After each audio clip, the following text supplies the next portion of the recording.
Singh, Minister Zulfikar Ali, President of Exxon Mobil Guyana, Mr. Alastair Rutledge, Vice President and Commercial Manager at Exxon, Mr. Paul Foster, and other Exxon executives and staff, Mr. Jay Persaud, Partner, EY Global, Kathy Smith, President of the GCCI, other members of the business organizations in Guyana and the various chambers, distinguished guests, summit delegates from across Guyana and abroad. Ladies and gentlemen, good morning and welcome to the Berbice Development Summit 2025, channeling Guyana's energy endowment into transformative investments for sustainable growth and development. Can we give ourselves a round of applause? It's been a lovely morning. And today we are here to explore how Berbice, rich in heritage, rich in resilience and potential, can once again stand at the forefront of Guyana's next industrial and digital revolution. Berbice is where Guyana's national story began.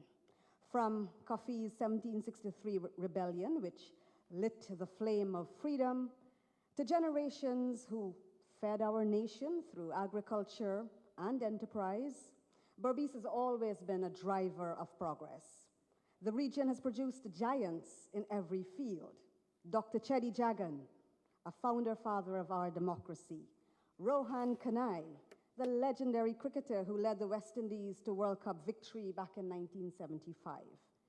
Professor Clement Sankat, son of Number 64 Village and a champion of technical education, leading a world-class institution right in Berbice. And now, Berbice stands ready to lead again as a hub of technology, industry, and innovation. So to begin today's journey of discovery, of dialogue, we're honored to welcome a man whose leadership in the energy sector. Join me in welcoming Mr. Alastair Rutledge, President of Exxon Mobil Guyana. His presentation is From Energy to Development.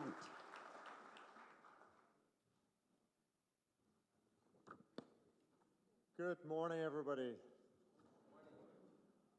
His Excellency Dr. Mohamed Irfaan Ali, members of the Cabinet of Government, your Honourable MPs, ladies and gentlemen, especially those of you who've travelled from overseas to join us today, and if this is your first visit to Guyana, a warm welcome to what is one of the most exciting places on the planet these days. And so it is my job to tell you why that might be, what's been happening these last few years here in Guyana. So let me get started. You'll see in front of you the picture of the One Guyana, which is a floating production, storage, and offloading vessel that arrived here offshore Guyana, about 200 kilometers offshore Guyana, earlier this year, started production in August of this year, and has lifted the production of the country to over 900,000 barrels per day.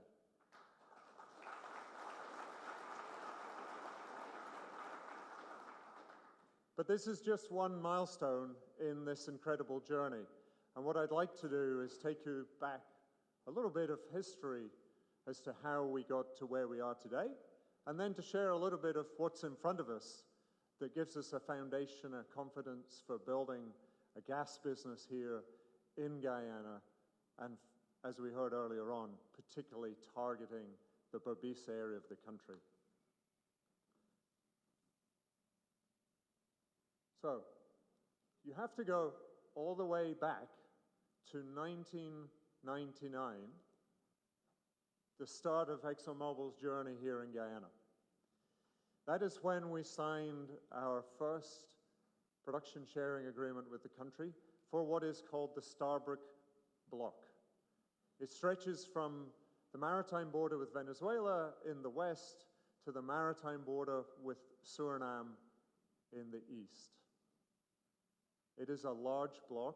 It's a very strategic block, and it was for the country at that time.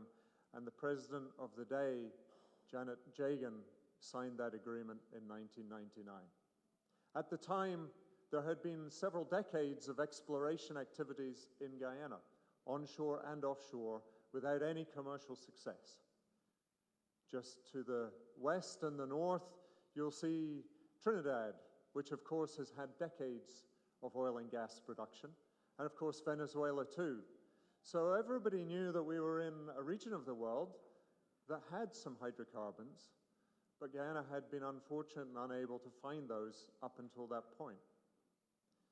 Well, it still took us until 2015 when we drilled the very first well in the starboard block. It was the Liza-1 well. And this was after ExxonMobil originally had the acreage at 100%. We had Shell join us in around 2008. They worked with us on seismic interpretation, but just before we drilled the first well, decided the risk was too high. And we scoured industry looking for partners that were willing to come in to this high-risk well offshore Guyana, and were successful in bringing Hess and CNOOC into the partnership.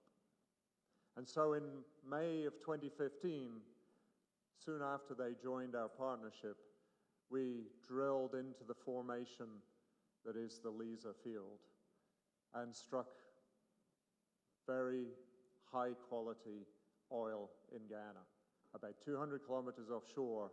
And so started the story, which is the development of the starboard block. And a remarkable story for the industry. Truly industry-leading development. So where to from there? You'll see we've now made over 30 significant discoveries offshore in the starboard block, mostly in that southeast corner of the block. We are now have 7 major developments that have been sanctioned by the government for us to invest in, bringing our committed investment in the country in the starboard block to over $60 billion US, a massive investment in the country. Of those investments, 4 of those projects, I mentioned the 4th one, has started up. The very first one started in December of 2019, only approximately 4.5 years after the first discovery. That is unheard of in our industry. In a new basin, to find oil where there's no infrastructure, no supporting industry, to go from that first discovery to first oil in 4.5 years is groundbreaking. To do it again with Liza Phase 2 in 2021, and then with the Payara project in 2023, and then the Yellowtail project this year, is putting Guyana on a path of developing oil and gas and growing production in a deepwater basin that no other country has seen before. Not Brazil, not Angola. None of these locations have achieved this success. And what is it down to? It is, I truly believe, an incredibly strong partnership between ExxonMobil, our co-venturers, the government, and the people of the country. There's been tremendous ambition and desire to move forward quickly in the country to convert its hydrocarbon resources for the benefit of the people in the country. And we are proud to be part of this journey in Guyana. So how does the future look?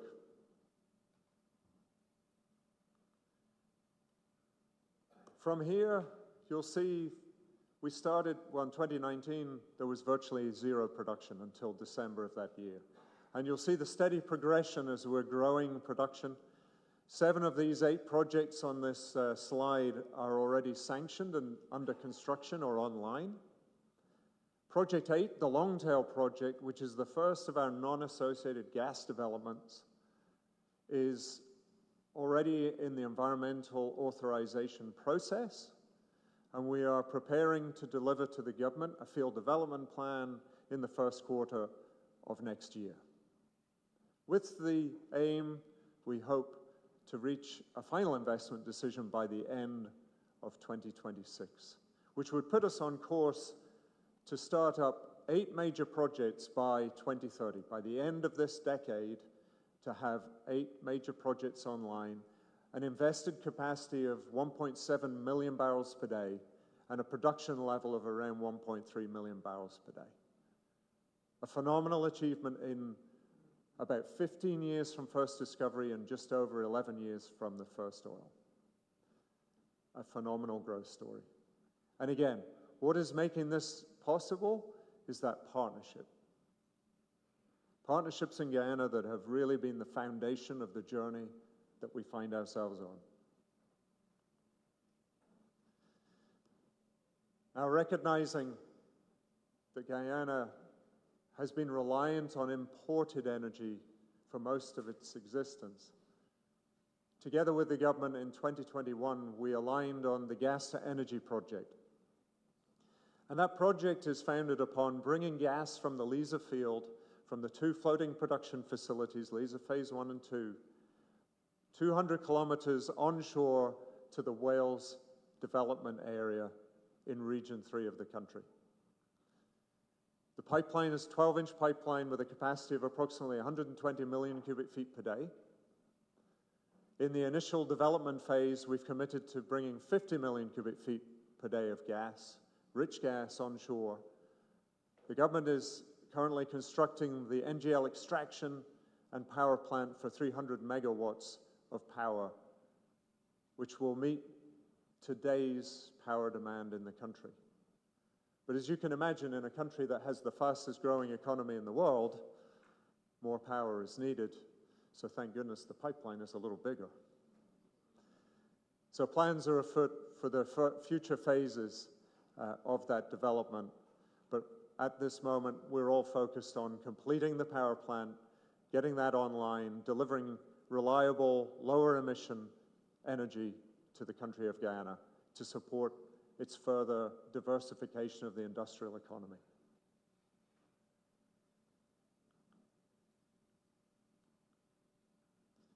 Earlier this year at the Energy Conference in February, I shared an image very like this one, which is a vision of what further gas development could be in Guyana. Part of it is already a reality. The northern part of this, you'll see that first pipeline from the Starbuck block to the Wales area has already been constructed. The power plant is under construction. There are plans afoot, there is tendering going on for the further development of the second phase of power. Indeed, there may even be plans afoot for development of a data center at that location. Perhaps we'll hear more about that today. The second part of this, though, is that development for the Berbice area. I mentioned earlier on we've started into non-associated gas development with plans around the Longtail field. Further to the southeast of that, what we're calling the southeast gas area, we have yet more gas resources, gas and condensate, that we are looking to develop.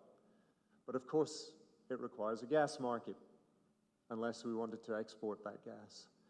And in all the conversations that we've been having, we've heard the growing enthusiasm from the government to do just that, to use the nation's resources to stimulate the growth of a gas market in the Berbice region of the country. So that is the integrated plan to which we are working, is to develop the gas resource, to bring it onshore, and to support this expansion of the country's economy with gas. So we're excited that you could all join us here today to get on this train, this fast-moving train which is Guyana's development, and to be part of the future of growth in Guyana, a country that is both beautiful but also dedicated to development in a balanced way under its low-carbon development strategy. So again, let me finish as I began, to welcome all of you to Guyana, to be part of this exciting summit, and to work with us in partnership in the future development of Guyana, supported by gas, fueling a sustainable, prosperous future for Guyanese. Thank you.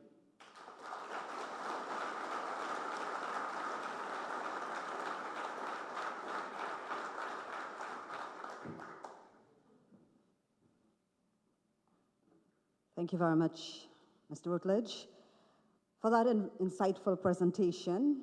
And it set the tone for what is to come, not just for the morning session, but for the duration of the day. Indeed, energy can fuel not just our economy, but our transformation as a people. And earlier, Alistair did ask and say welcome to all who were in Guyana, especially from overseas. So would you indulge me for a few moments by a show of hands to see all who are in Guyana from overseas, so we get to know you in the room. All right. And by a show of hands, let's see all who've had some authentic Guyanese cuisine. We've got to do something about that. Be sure to stay for Guy Expo happening later this week. You can try any of our authentic Guyanese food, whether it's cook-up or roti and curry or pepper pot or the famous egg ball. How about the Guyanese in the room? Let's say the Guyanese in the room. Very good. And throughout the day, through the various breaks that we will have, we hope that we will connect with each other. This is what the summit is about connecting with your peers, with investors, with innovators, because this is the broader context for this Berbice Development Summit today. And so as we continue, we are going to now have a session that connects the dots from what Alistair has just shared, and talk more about the growth, the industrial growth, logistics, the opportunities for you in the room. So now I'm going to invite Mr. Jay Persaud, originally from Crane on the west side, who is partner at EY Global, together with Vice President and Commercial Manager at ExxonMobil Guyana, Mr. Paul Foster. And together they will take us through a presentation titled Whales and the Road to Berbice. Please welcome them.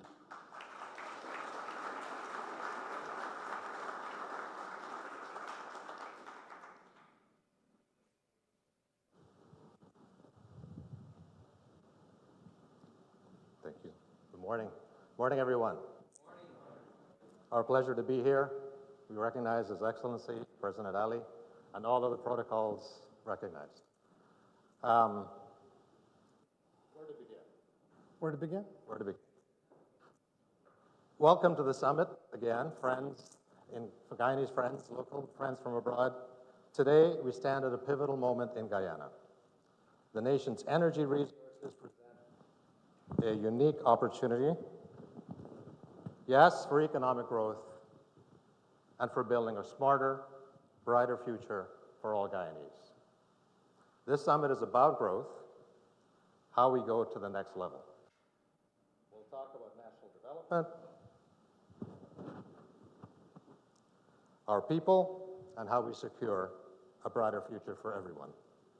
From Wales to Berbice, we will explore how strategic investments will transform our country's potential into lasting prosperity.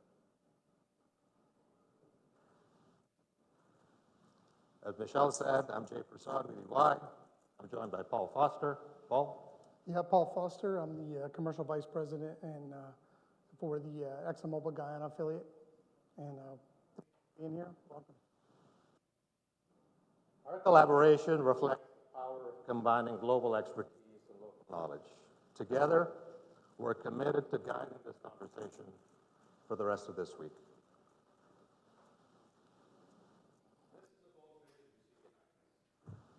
Guyana is endowed with tremendous natural resources that catalyze this beautiful country into a broad and diversified economy, one that's industrial, digital, and inclusive. Yes, we're talking about economic growth, but we're also talking about investing in every aspect of society: healthcare, education, infrastructure, digital transformation, and education. By diversifying our economy and focusing on sustainable, inclusive growth, Guyana is positioned as a global leader. We're creating opportunities for all Guyanese, ensuring that prosperity is shared and building a foundation for long-term success. Okay. So when we looked at Guyana's goal, this energy endowment into transforming the Guyanese economy.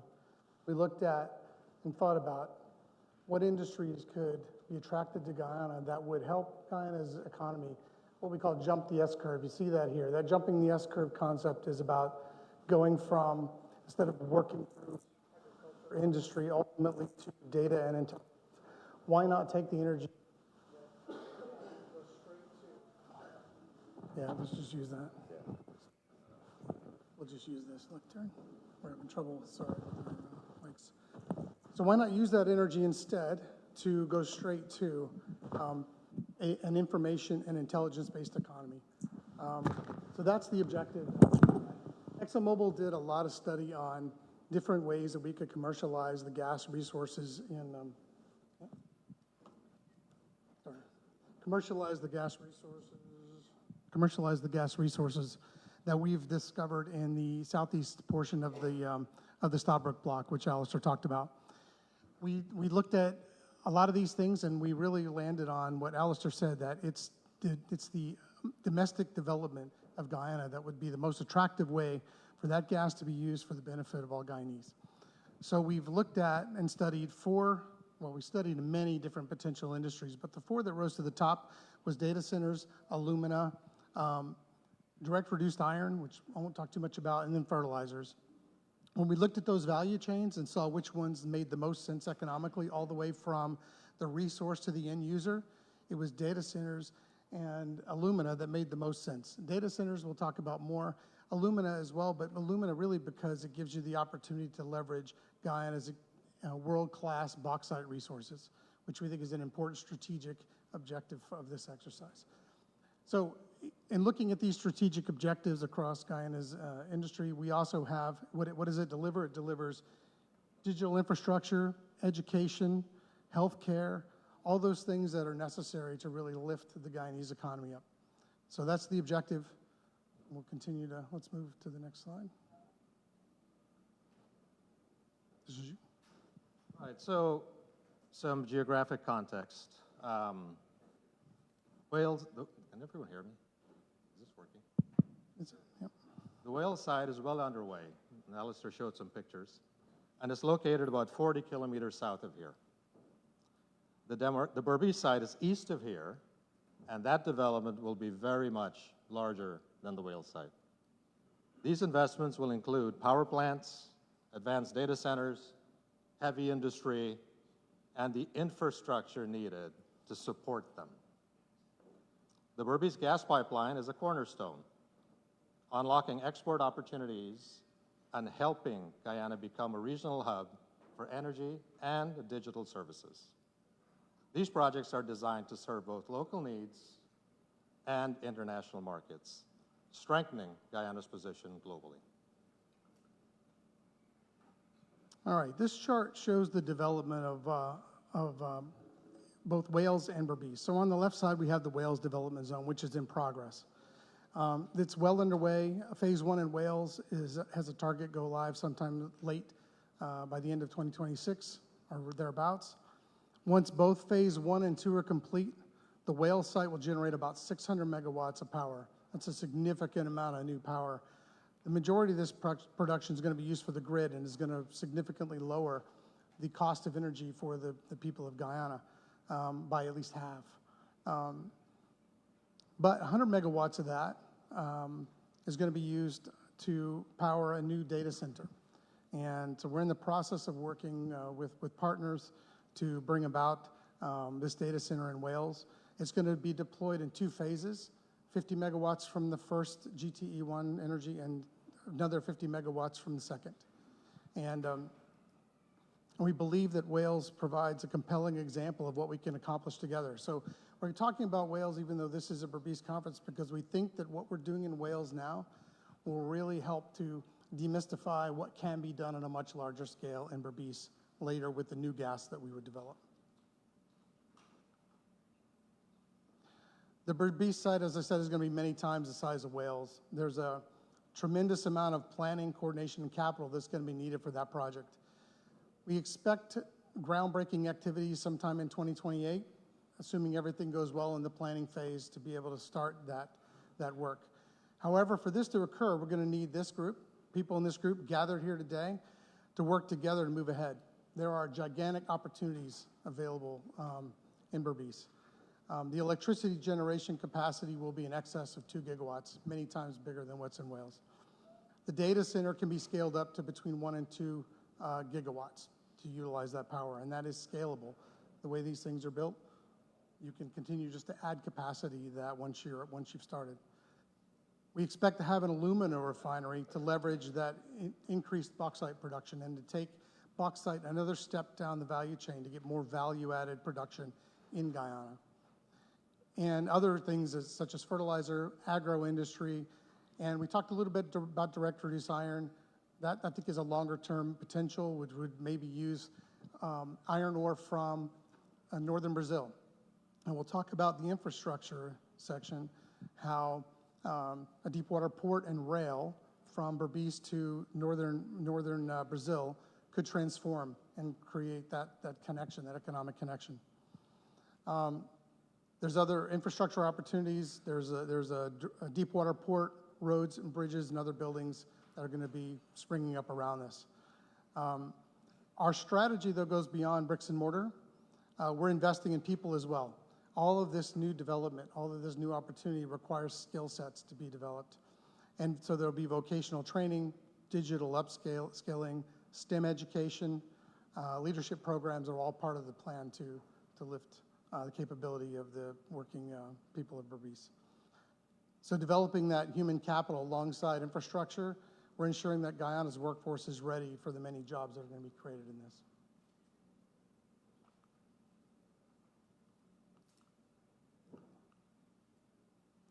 So this is, Alistair showed you some pictures already, and you've seen some of this. These are pictures of the development that's been going on in Wales so far. The main thing I wanted to add in here is this picture on the upper left shows what Wales would have looked like prior to all of this infrastructure. And the primary reason is to show that a site that looks like this is this sort of rural, remote site can be transformed into a site that can do all this. So, you know, when we think about building data centers or think about, you know, going into a place that's sort of virgin land or land that has to be developed from scratch, we just want everybody to understand that that is a challenge that's already been undertaken, and we're already seeing that that can be done. So as we think about the Berbice development, we just wanted to be clear, you know, that the capability exists for us to make those kind of developments in this country. All right. So a little deeper, the Wales Data Center is a game changer for this country. Powered by Guyana's energy, it's a compelling proof of concept for what we've just discussed about Berbice. The facility will anchor Guyana's digital future. It'll support AI research. It will attract global university partners, and it will foster a vibrant startup ecosystem. It's the heart of the CARICOM AI Hub, and it signals our commitment to innovation and regional leadership. Guyana will be the clear and natural leader for AI in this region.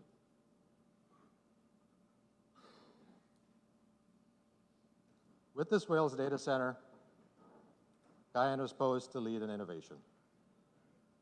The assets on the left that you see, land, power, fiber, water, and a supportive legislative framework will give us a strong foundation to work with international partners. We're enabling digital government, modern healthcare, advanced education, and a thriving research and development ecosystem. These investments will accelerate venture creation, upskill our workforce, and introduce frontier technologies to this country.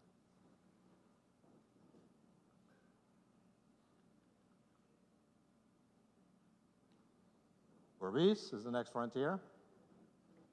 Our vision is to create Guyana's most ambitious industrial and digital hub with a 2-gigawatt data center, heavy industry facilities, and other commercial developments. Powered by natural gas and supported by robust infrastructure, roads, bridges, ports, fiber networks. Berbice will attract investment, drive innovation, and create new opportunities for all Guyanese. All right, so Berbice offers unique advantages: reliable energy, abundant water, disaster-free location, which is interesting because, you know, data centers really don't like hurricanes, floods, tornadoes, earthquakes. One of the advantages that Guyana actually has is it doesn't have all those natural disasters that you have to worry about and plan for and engineer around in other places. So it sounds a little flippant, but it's true. It really is an advantage for Guyana. And it also has proximity to major markets in the U.S. and Latin America. It may not seem intuitive, but we can lay fiber, relatively modest investment, to connect Guyana with a massive fiber connection to North America, to Europe, and other places. And so that actually makes it, you know, attractive location for both for the Caribbean, for Caribbean connection, and also the rest of the world. Global demand for data centers and aluminum is surging. It's driven by AI, cloud computing, and lightweight materials for transportation and electronics. I think everybody's seen the AI rush that's going on. I equate it to a bit of a gold rush. You know, the seeking the compute capacity, finding places to access energy. And energy is a huge constraint on being able to just grow this business in this capacity. This is why we think that's a good place to use the energy Guyana has. And we're here in Guyana perfectly positioned to meet this demand and become a global leader in both the digital and industrial sectors. Talk a little bit about alumina. Guyana's bauxite reserves are among the best in the world. And expanding that mining industry, the expanding mining industry is ready to support industrial growth. By pairing the resources of reliable natural gas and strategic infrastructure like the planned deepwater port, Berbice can achieve industrial maturity and global competitiveness, especially in alumina production, which is a critical precursor for aluminum. And it's important for, as we talked about, automotive, aerospace, and electronics industries.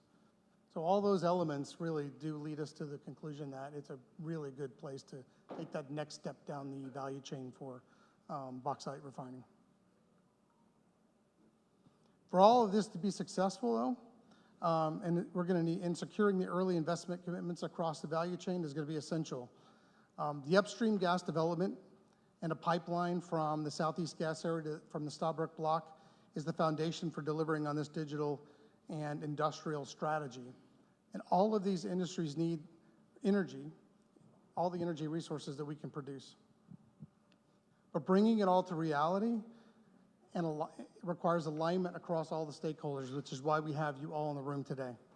We're going to need operational readiness and commercial agreements.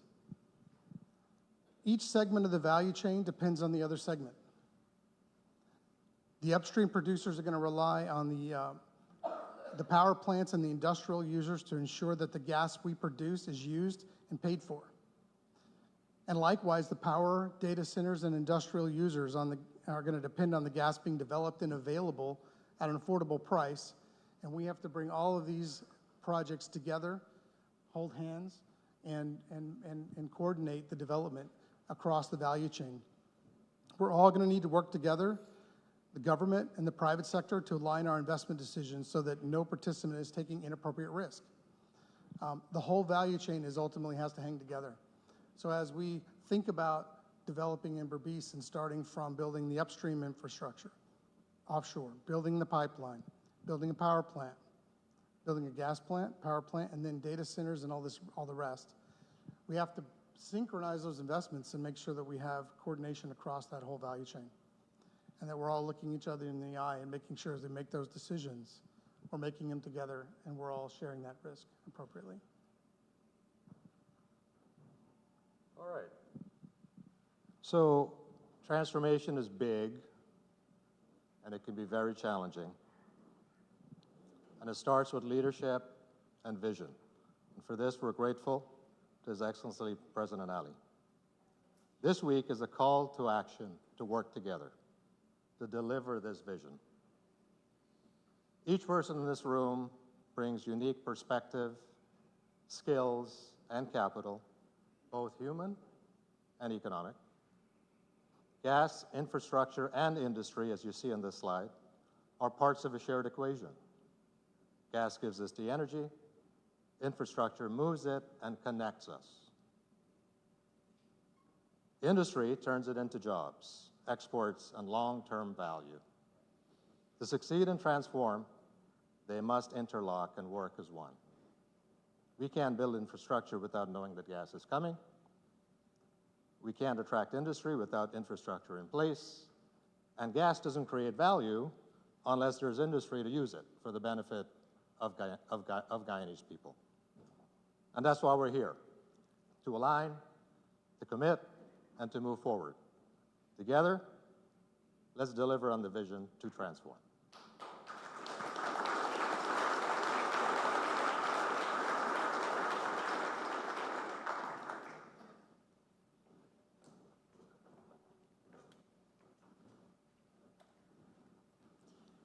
So thank you very much, Paul and Jay, for mapping out that powerful vision, giving us a roadmap, connecting energy, connecting innovation, but more than that, regional empowerment.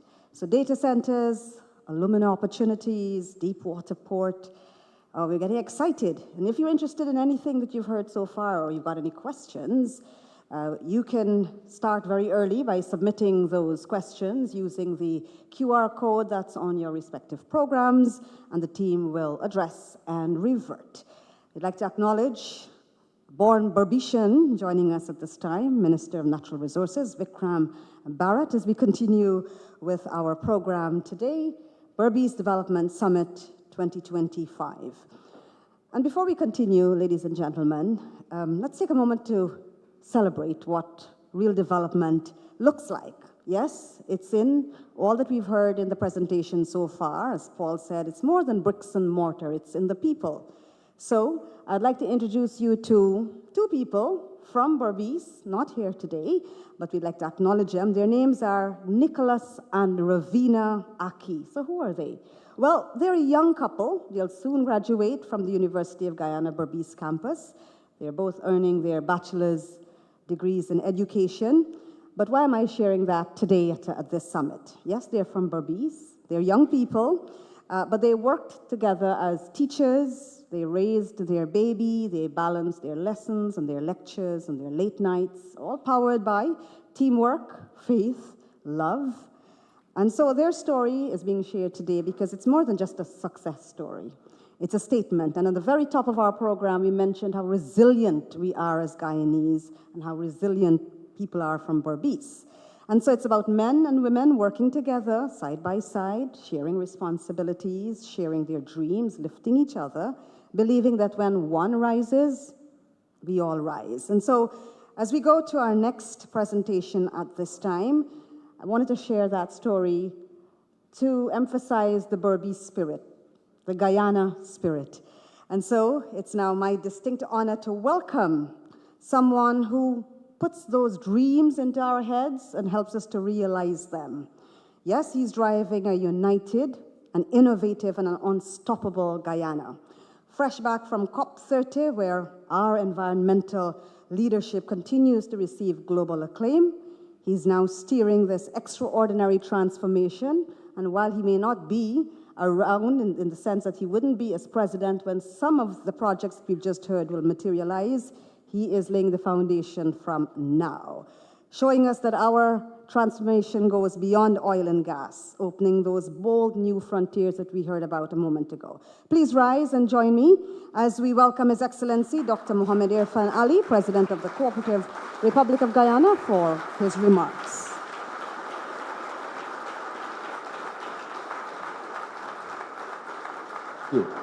Thank you. Let me, first of all, thank all of you. Please have your seat. Let me welcome a very good gentleman. I met him only recently, but he's a remarkable guy, Richard. Richard, the FII founder and chairman, please stand so they can see you. He's a very handsome young man.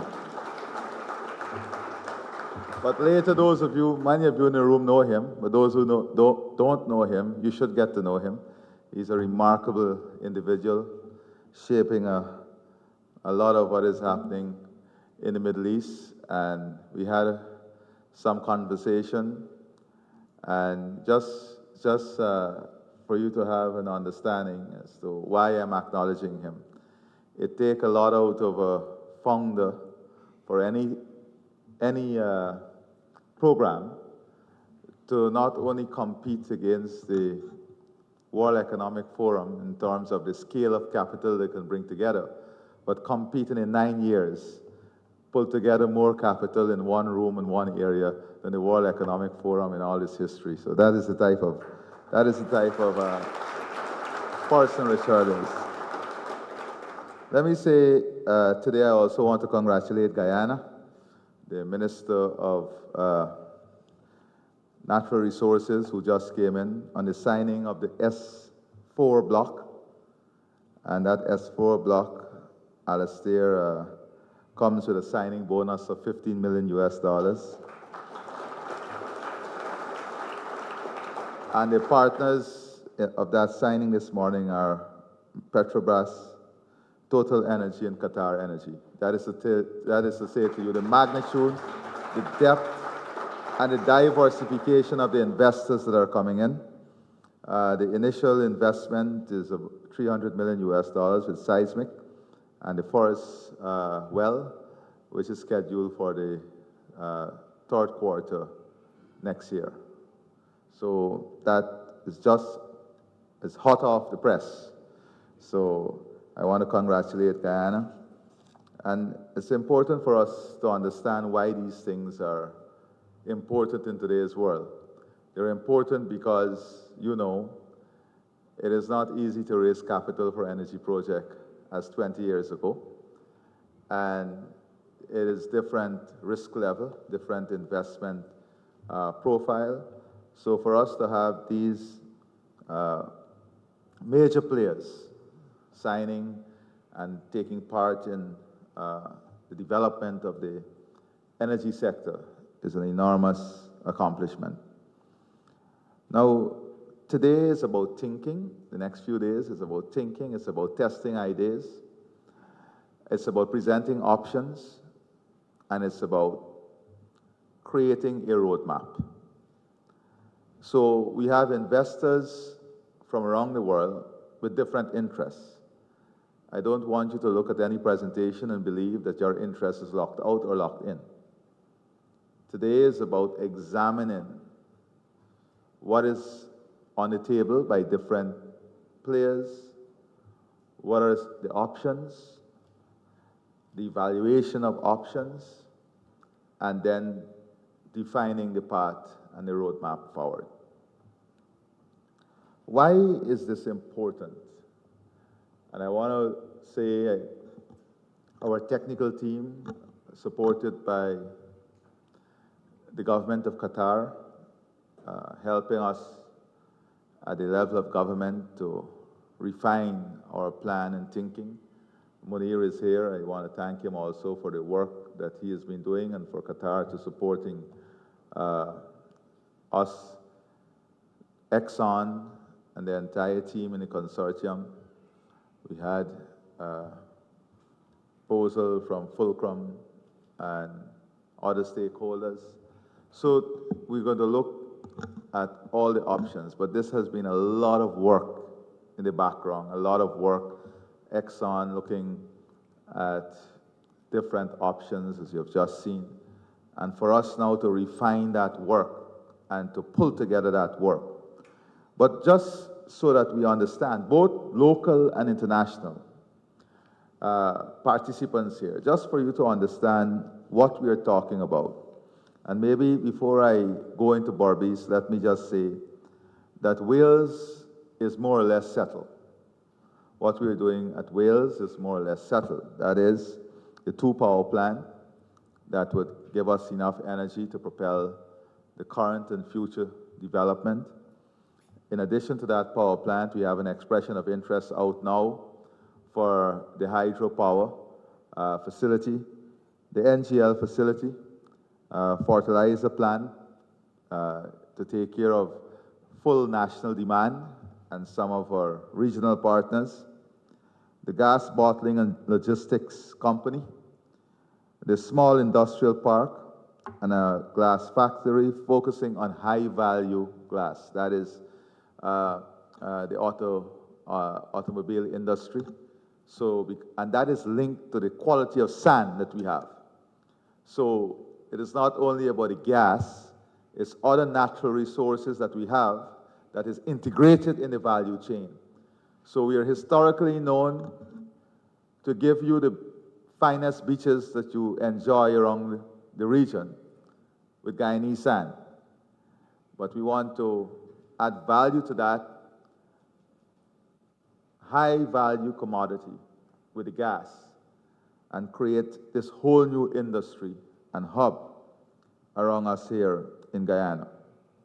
Importantly, for the fertilizer plant and the gas bottling and logistics plant, we are first opening up this opportunity to every Guyanese here and in the diaspora to invest. Because as I said, at Wales, these are national and regional scale investment. We want to maximize their participation. And for the fertilizer plant, we've already said there will be a rate of return that the government will guarantee, so that we give that opportunity as far as possible to every Guyanese here and in the diaspora, maximizing the resources that we can raise among the Guyanese here and in the diaspora. So I want to define things a bit here. Now, Berbice, when we speak about Berbice, we're speaking about Region 5 and 6. That is Mahaica Berbice and East Berbice. Together, these two regions are not just part of Guyana's geography, they represent a significant block of our country's economic potential and population. Collectively, Region 5 and 6 are 18 times the size of Region 4, Guyana's most populous and most economically developed region.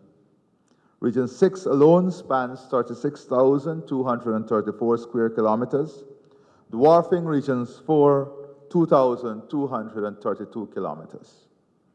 It's a region that stretches from the coastlands to the savannas and to forested lands. It is a region with 3 tongues alone, the only region that has so many tongues in Guyana.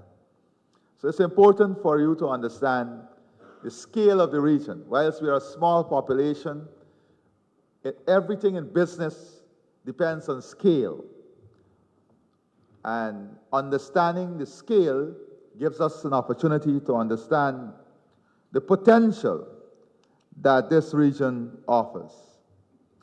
Region 5, the great agricultural heartland of our country, is 1.5 times the size of Region 4, boasting rich soils and a proud heritage of food production.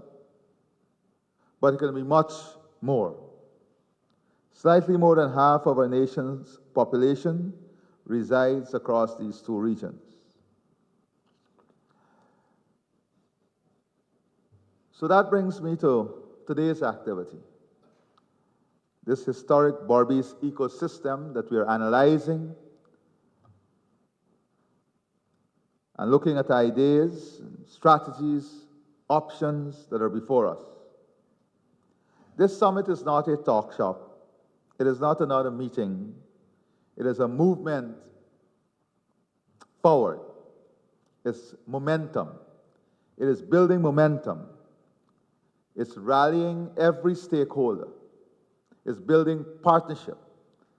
It's expanding network. And it's creating the foundational pillars for the development that will take place. But we cannot look at the development of Guyana, the development of Berbice, or the development of our deepwater port without understanding how Guyana is integrated with Brazil and how Guyana is integrated with the rest of CARICOM and the rest of the world. There's a short video that I want to show you, a very short video, on why Guyana and Berbice is so important for the future of northern Brazil. Let me just show you this video. The volume is not there.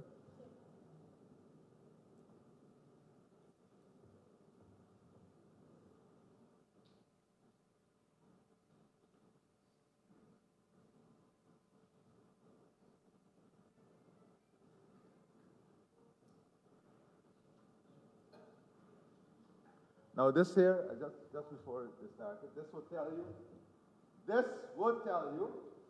and I do better than these consultants. This would tell you the number of days to the specific destination. So pay attention to this because it's a very important piece of statistical tool in this video. Go ahead.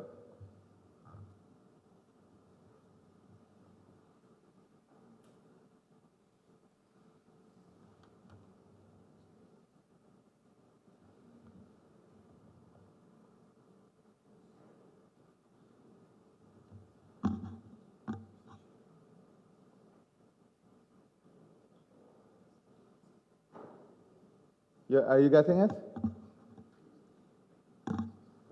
By the time they fix their life, let me tell you a bit about understanding the potential of Roraima and the Amazonas. Roraima is Brazil's northernmost state, bordering Guyana and Venezuela. 600 kilometers from the mouth of the Berbice River to the state of Roraima.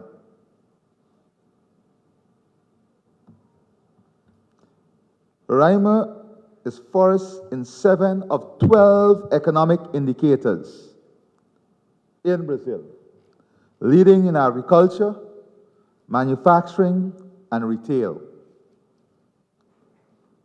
The GDP growth cumulatively between 2029 and 2025 is 38%. It is one of Brazil's fastest growing states. Manaus is the 8th largest state in Brazil.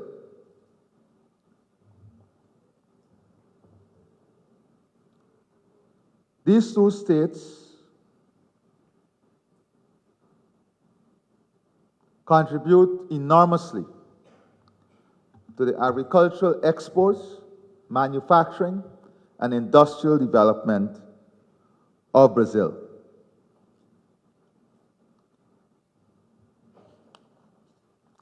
And their greatest disadvantage is the time to the Atlantic. Their greatest disadvantage is the time to the Atlantic. Guyana offers the opportunity to reduce their time to the Atlantic substantially to the point where the deepwater port in Guyana will position these two states as the most competitive states in Brazil. That is the integration we are talking about. So when we talk about the development opportunities ahead of us, we have to also understand the regional context of these opportunities.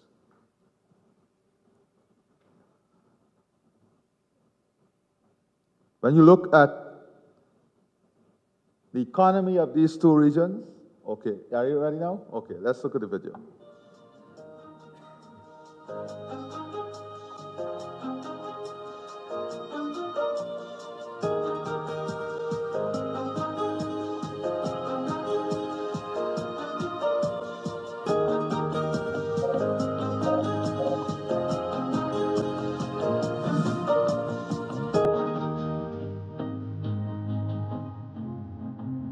That's it, just the move.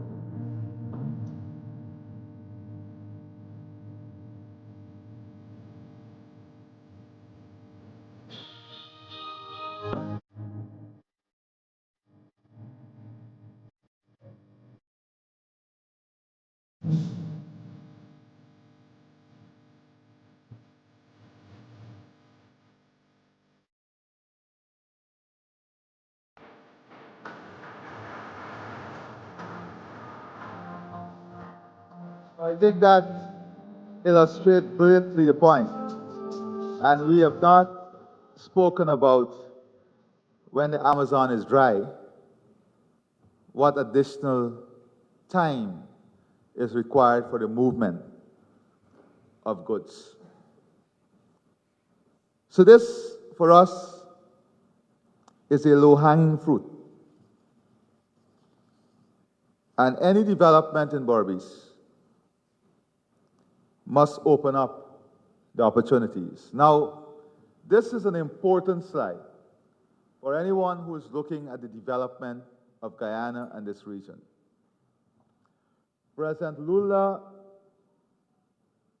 the President of Guyana, Suriname, French Guyana even,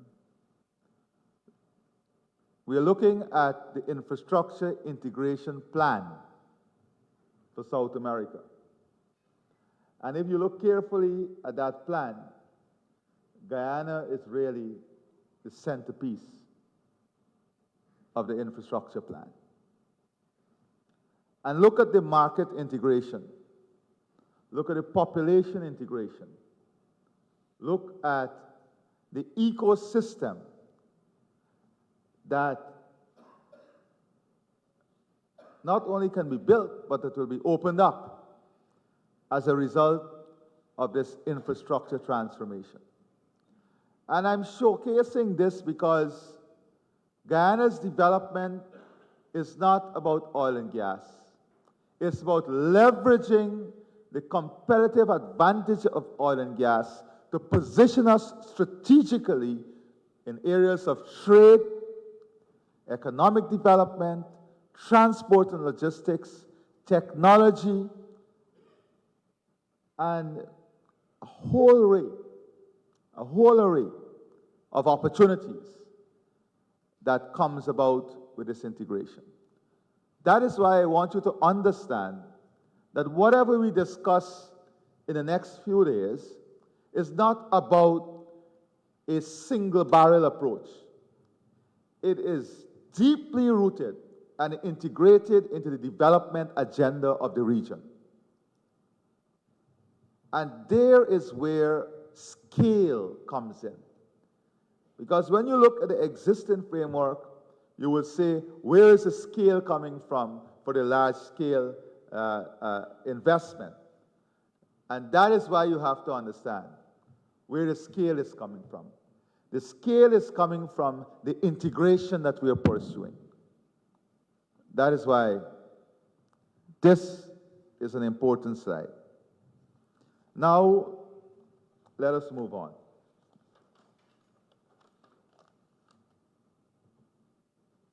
What are the investments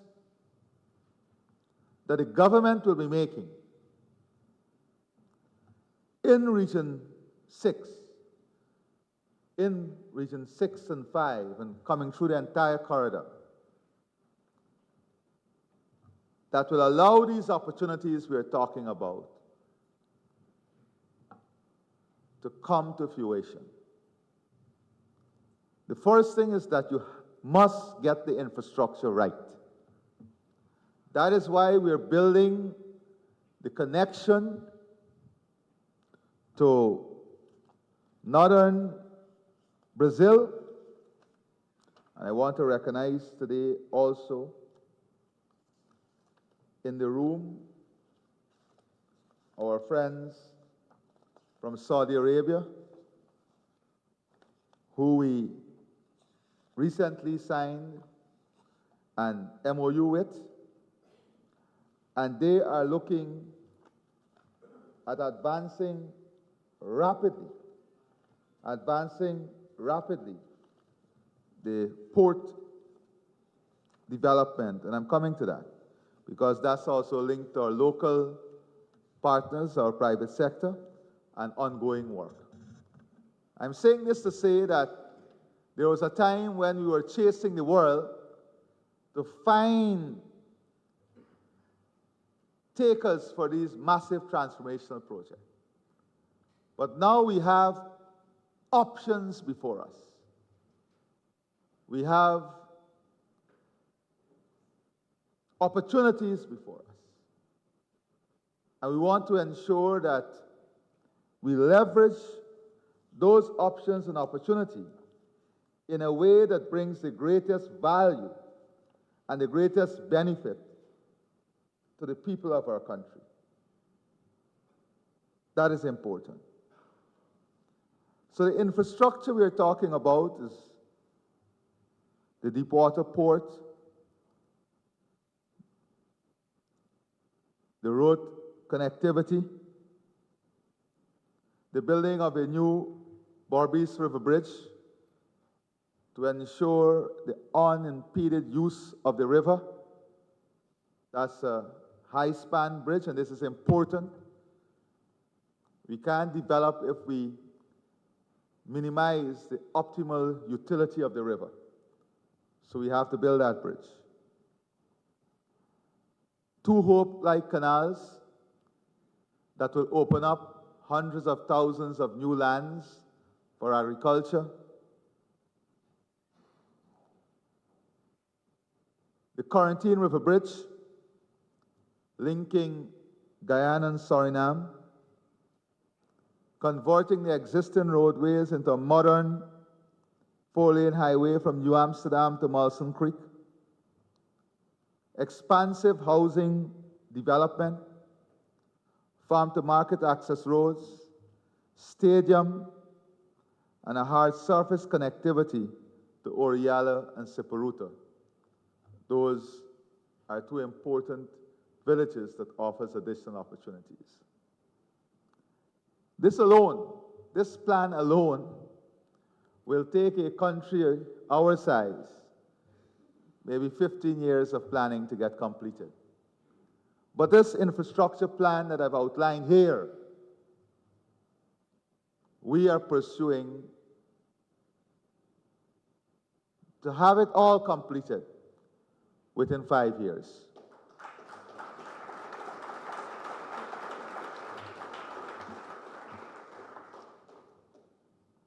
And it will get done. There's not a choice. Now, important to all of this is also converting the Rose Hall airstrip into a municipal airport. And we are now finalizing the document, and soon we'll be going out for an expression of interest in relation to this. We want to ensure that our investment lead to Guyana becoming the world's hottest destination for agro-processing and food production. We want to create the most competitive destination for agro-processing and food production. We want Guyana to become one of the leading destinations for investment in innovation. We'll be creating an exclusive economic zone and a medium to large scale industrial estate to support the development. So what is important for us in determining which option we will embrace? And I want Exxon and the partners and everyone to listen carefully. What will be the determining factor? All our investors here. First, we want this room to be connected. The local private sector and international partners. Secondly, we want this entire zone. I'm not talking about the infrastructure I just outlined. I'm speaking now about the gas strategy for Berbice. We want the entire development to have minimal debt financing for the country. And that should be good news for the private sector. Minimal debt financing. That is the country taking loans to invest in these opportunities. So what that means is that minimum debt financing, but maximum foreign direct investment, maximum private sector participation here. So it means optimizing FDI, maximizing local, regional, and diaspora participation. Importantly, optimizing value. How do we optimize value? Optimizing resilience, sustainability, and reach. How do we use this phase of development to expand the economic, political, trade reach of the country? And that is important. A country must invest to position itself to have a better seat around the global table, around the regional table. And we must not be shy about this. We leverage our competitive advantage to propel our diplomacy, our partnerships, our national security.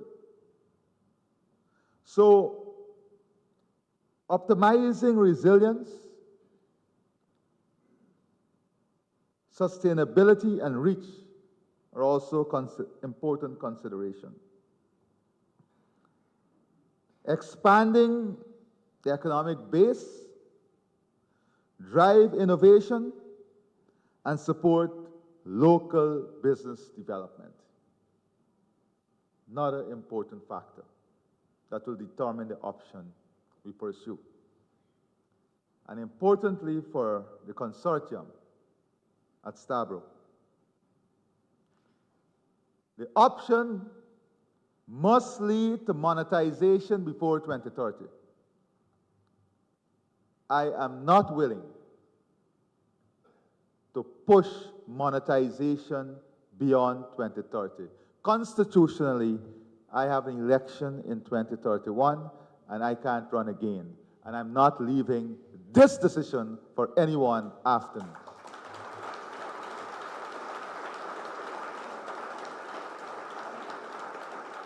So any option that does not allow this country to monetize gas before 2030 will not have the type of support that I would like to give.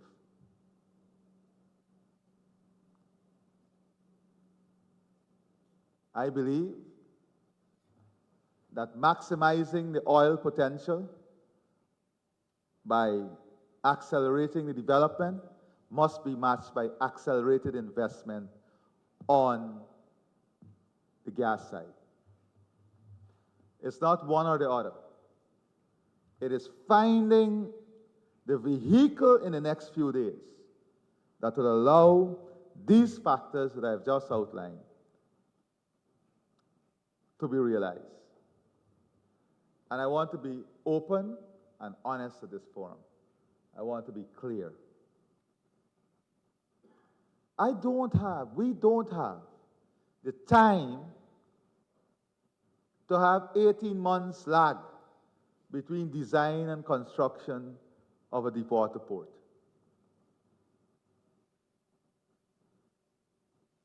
My Minister of Finance and Minister of Public Service, Government Efficiency and Implementation came to me with an idea that I threw them out of the State House yesterday. And I asked them not to bring nonsense to me again. Because I have outlined a vision, the People's Progressive Party Civic, we've outlined a vision of what we want to accomplish. And we have to do it.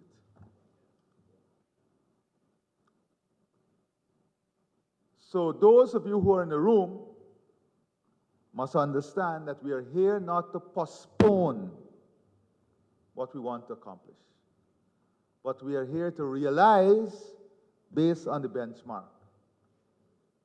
that we're talking about. So I hope that there is great clarity. I've tried as hard as possible to bring great clarity to what we are talking about here. I am no expert on gas, but I'm a good reader and a good listener. And I've sought to read, listen, and engage all the stakeholders. And I have decided, based on all that I've read and all the technical input, to outline various options that are before us, including, of course, the presentation earlier.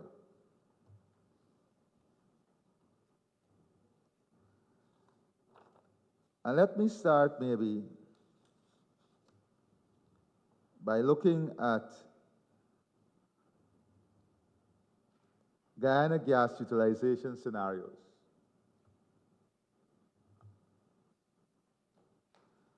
If managed strategically, and we are focusing on Guyana now, but once we start this journey, we also have our neighbors with their gas potential and what our infrastructure can do to encourage that gas to be part of one ecosystem and shortening their time frame and their distance to monetization also. So that story, when I speak about this regional integration, that story must also be understood. What is happening in Suriname and how that will be integrated in what we are doing. If managed strategically, the gas can build an entirely new industrial base for Guyana, from fertilizer and steel to plastic and digital services, all anchored in a single gas landing and in an industrial corridor. Each scenario shows a different policy focus, but shares a common vision, turning molecules into jobs, developing a composite scenario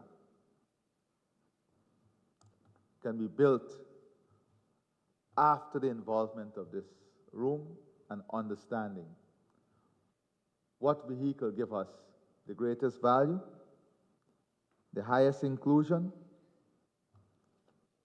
great employment, and massive transformation. You can't win on every front. Sometimes a higher value chain brings in less job, but higher paying jobs, more upskilled jobs.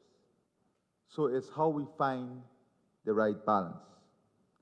So I'll go through some of the scenarios that are before us. Not concluding, I'm going through some of the options and scenarios. I want to be very clear. One scenario is to extract the highest possible value from every molecule of gas. Here, gas fractions are separated and each converted into high-value export products. Methane feeds a blue ammonia urea methanol complex, where carbon dioxide from hydrogen production is reused in urea. Then you have a liquefied petroleum gas. Propane and butane supply a mixed feed steam cracker. A gas-powered data center campus, which adds digital export and new technology jobs. That was examined in what they term the highest value creation. Then scenario 2 is the highest employment and inclusion. I'm going through all the scenarios that the technical people brought. The purpose of this highest employment and inclusion scenario is to create maximum number of jobs and the broadest local participation.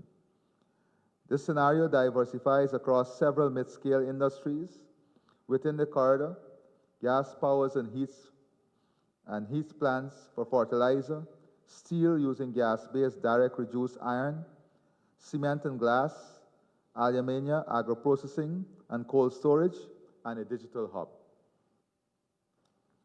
Scenario 3, energy leverage industrial transformation.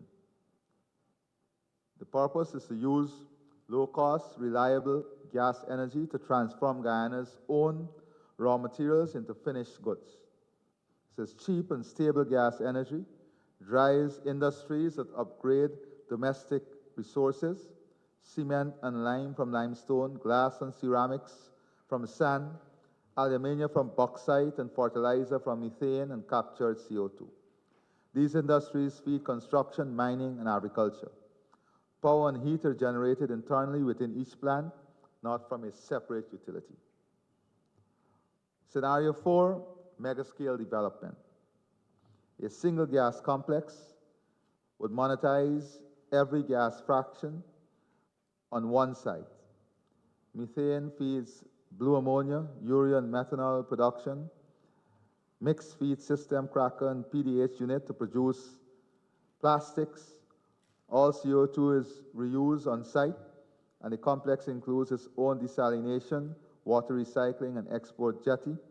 This project anchors a national petrochemical brand and attracts downstream investors. So this is positioning Guyana as a global petrochemical destination and brand. Every fraction of Guyana's gas can be transformed into high-value products and jobs. Whether the priority is maximum export value, maximum employment, domestic transformation, or a single mega project, each scenario builds on the same foundation: one integrated industrial corridor, use of CO2, a clear national purpose, which is turning molecules into greater value and jobs. Now we go to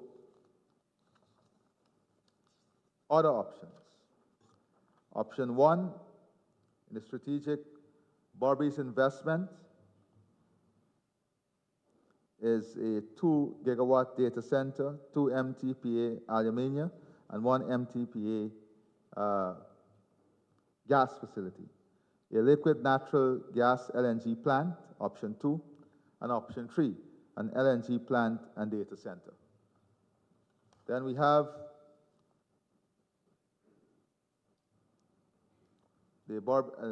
another option is the Berbice region nearshore, modular and scalable gas processing, NGL and LPG facility, physical and or virtual pipelines, small-scale LNG to supply gas throughout the region, centralized operation, and LNG depot in Berbice, serving as a logistical backbone for small-scale LNG, and ISO container distribution for future industrialization of the region, and then a world-class, this one brings together a world-class consortium as an option. So these are the options that are before us. You have heard the benchmarks about value creation, about jobs, about resilience, about sustainability.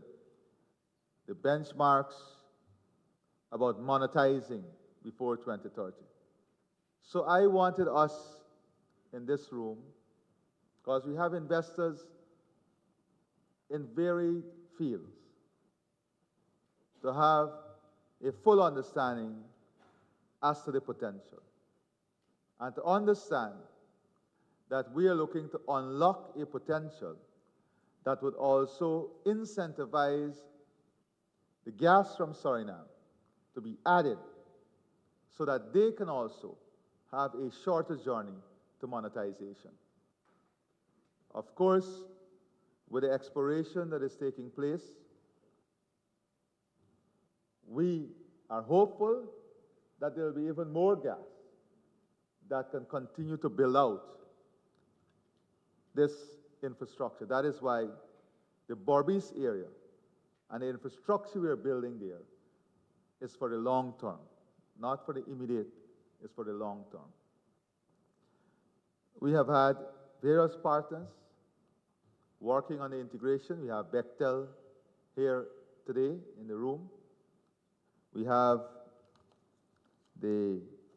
our friends from Saudi. We have the industry leaders. We have investors from Qatar, many from the US, many investors from the region, Brazil. We have the Brazilian federal government also here today. And that tells you in this very short time frame the attractiveness of what we have to offer and the diversity of persons that we were able to bring together. Tells you a story. Now, what do we want? How do we move forward? This summit will feed into the energy conference in February, and we are hoping at the energy conference it will be decision point,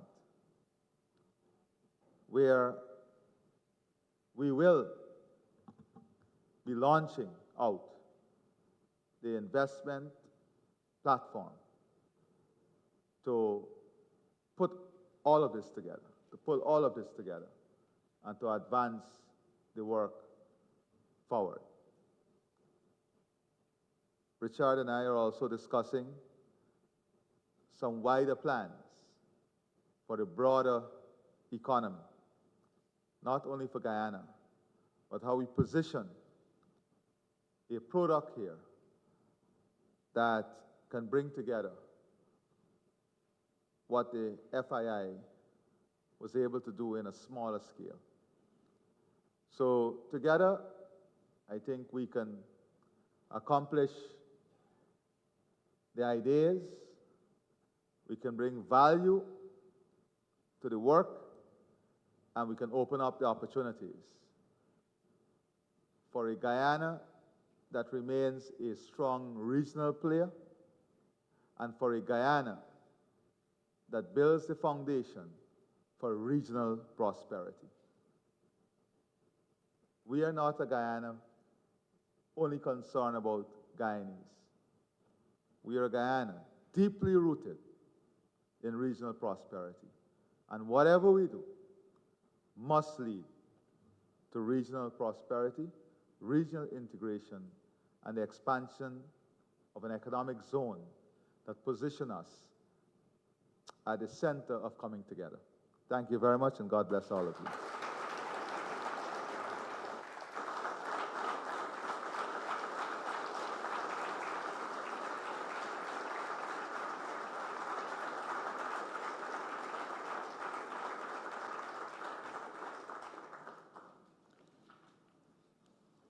Thank you very much, Your Excellency, for not just outlining, but remaining steadfast in your vision to build a truly modern Berbice and Guyana. And I know that you have made us hungry for all that is to come.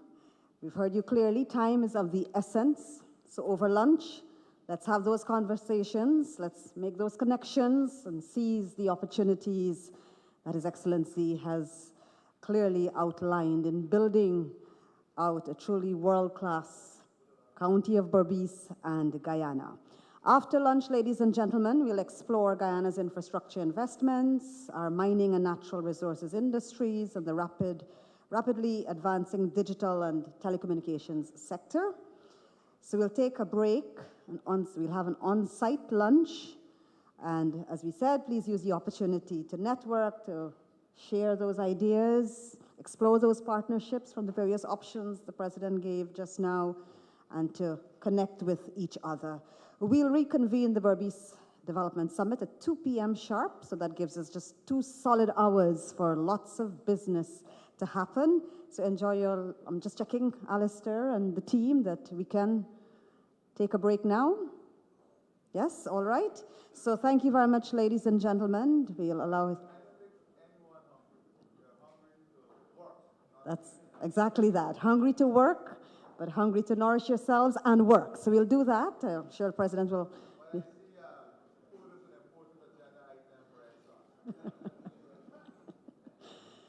So we'll allow His Excellency to greet you all across the room, and as he takes his leave, we'll break for lunch and reconvene at 2 p.m. sharp.